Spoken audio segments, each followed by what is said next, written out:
மாணவர்கள் அனைவருக்கும் வணக்கம். காமராஜர் பயிற்சி மையம் திருச்சி. அதாவது இப்போது sub inspector of police, Tamil Nadu காவல்துறையில் சப் இன்ஸ்பெக்டர் ஆஃப் போலீஸ் ரெக்ரூட்மெண்ட்டில் open candidates plus departmental candidates இருவரும் சேர்ந்து ஒரே மாதிரியான தேர்வு 70 மதிப்பெண்கள் அடிப்படையில் தேர்வு எழுதணும் அப்படின்ட்டு நேற்று ஒரு அரசாணை வெளியிடப்பட்டிருந்தது. ப்ளஸ் டிபார்ட்மெண்டல் கேண்டிடேட்ஸ் ஃபிசிக்கல் பண்ணணும் அப்படின்னு சொல்லியிருந்தாங்க. இப்போ இதில் நிறைய மாணவர்களுக்கு அடிப்படையில் சந்தேகங்கள் இருக்கிறது. இப்போ அந்த சந்தேகத்துக்கெல்லாம் உங்களுக்கு புரியும் விதமாக ஒரு பதில் கொடுத்துறேன் பாருங்கள். அதாவது ஃபஸ்ட்டு என்ன கேட்டிருக்கீங்க அப்படின்னா, அதாவது இப்போ வரக்கூடிய இந்த சேஞ்சஸ் பண்ணி புது நோட்டிஃபிகேஷன் விடுவாங்கள்ல சார், அதில் நியூ கேண்டிடேட் அப்ளை பண்ண முடியுமான்னு கேட்டிருக்கீங்க.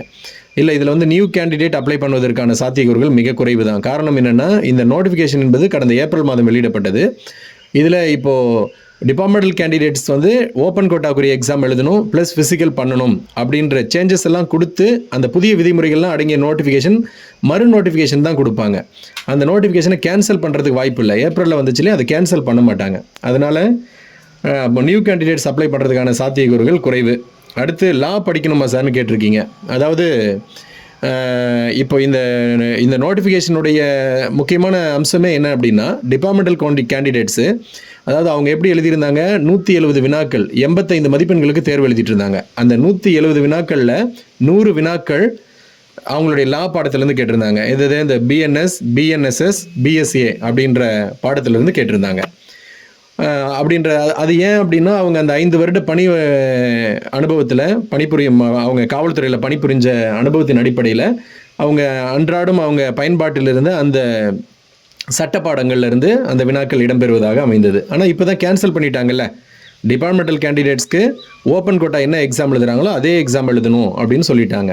அதனால் இப்போ என்ன பாடத்திட்டம் இருக்கோ ஓப்பன் கேண்டிடேட்ஸ்க்கு அதை மட்டும் படித்தால் போதுமானது. சரி, அவங்களும் அதை தான் படிக்க போகிறாங்க. சட்ட பாடங்கள் தனியாக படிக்க தேவையில்லை.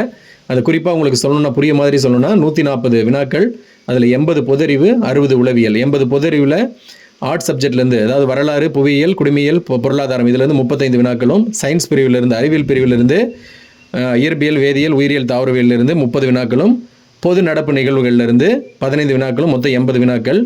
மற்றும் உளவியல் பிரிவில் தமிழ் 10, ஆங்கிலம் 10 மற்றும் உளவியல் சார்ந்த கேள்விகள் ஒரு 40 என மொத்தம் 140 வினாக்கள். 140 வினாக்கள் 70 மதிப்பெண்களுக்கு தேர்வு நடைபெறும் இல்லையா?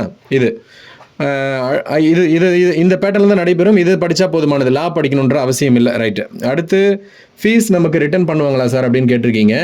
ஃபீஸ் ரிட்டர்ன் பண்ணுறதுக்கான அங்கே முகாந்திரமே இல்லை. ஏன்னா நீங்கள் ஏற்கனவே அப்ளை பண்ண மாணவர்கள் தான் இப்போ மறு சேஞ்சஸ் எல்லாம் கொடுக்குற நோட்டிஃபிகேஷனும் அவங்களே தான் நீங்கள் இருக்க போகிறீங்க. புதுசாக அப்ளை பண்ணுறதுக்கான சான்சஸ் எல்லாம் இல்லை. உங்களுக்கு ஹால் டிக்கெட் வரும், நீங்கள் எழுத்து தேர்வு எழுதுவதற்கான ஹால் டிக்கெட் வரும், நீங்கள் போய் தேர்வு எழுத போகிறீங்க. அதனால் உங்களுடைய ஃபீஸ் ரிட்டர்ன் பண்ணுறது அந்த மாதிரியான ப்ராசஸ் எல்லாம் எதுவும் இருக்காது. அடுத்து மாடல் கொஸ்டின் அப்லோட் பண்ணுவாங்களா சார்னு கேட்டிருக்கீங்க. ஏற்கனவே மாடல் கொஸ்டின்லாம் அப்லோட் பண்ணியிருந்தாங்க. இப்போ சமீபத்தில் அதெல்லாம் எடுத்துகிட்டு சிலபஸ் மட்டும் கொடுத்துருந்தாங்க. அதுவும் சிலபஸில் கூட முன்னாடி டாபிக் வைஸாக பிரித்து கொடுத்துருந்தாங்க. இப்போ மேலோட்டமான சிலபஸ் சப்ஜெக்ட் மட்டும் அப்படியே கொடுத்து வச்சுருந்தாங்க. நீங்கள் யூஎஸ்ஆர்பி போர்டில் போய்ட்டு வெப்சைட்டில் பாருங்கள், சிலபஸ் இருக்கும். அந்த சிலபஸ் பார்த்து நம்ம ப்ரிப்பேர் பண்ணிக்கலாம். அடுத்து போலீஸ் எக்ஸாம் ஃபஸ்ட்டு வருமா சார், எஸ்ஐ எக்ஸாம் ஃபஸ்ட்டு வருமா சார்னு கேட்டிருக்கீங்க.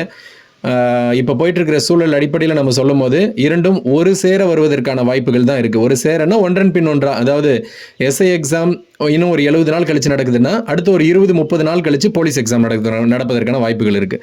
ரொம்ப பெரிய வித்தியாசம் வராது ரெண்டுக்கும் இடையில். ஏன்னா போலீஸ் எக்ஸாம் நெருங்கிக்கிட்டு இருக்குது. இப்போ கால்ஃபர் இந்த ஆகஸ்ட்டுக்குள்ளே கொடுத்துருவாங்கன்னு சொல்கிறாங்க. அப்படி இருக்கும்போது அதுலேருந்து ஒரு 100 நாளில் போலீஸ் எக்ஸாம் நடக்குதுன்னா இங்கேருந்து ஒரு 70-80 நாளில் எஸ்ஐ எக்ஸாம் நடக்க போகுது. அதனால் இரண்டும் ஒன்றன் பின் ஒன்றாக நடப்பதற்கு தான் வாய்ப்புகள் இருக்கிறது. அடுத்து ஒரு மாணவன் கேட்டிருக்கீங்க, மார்க் வந்து 70 மார்க்குக்கு தான் நடக்குமா சார், 140 மார்க்குக்கு இல்லையா சார்னு கேட்டிருக்கீங்க. அப்படி இல்லை, அது 140 வினாக்கள், ஒரு வினாவுக்கு அரை மதிப்பெண், 140 அரை போட்டிங்கன்னா 70 மதிப்பெண். 70 மதிப்பெண்களுக்கு தான் தேர்வு நடைபெறுகிறது. 70 மதிப்பெண்ணில் பொதறிவு 80 வினாக்களும், உளவியல் 60 வினாக்கள் அப்படின்னு சொல்லிட்டு மொத்தம்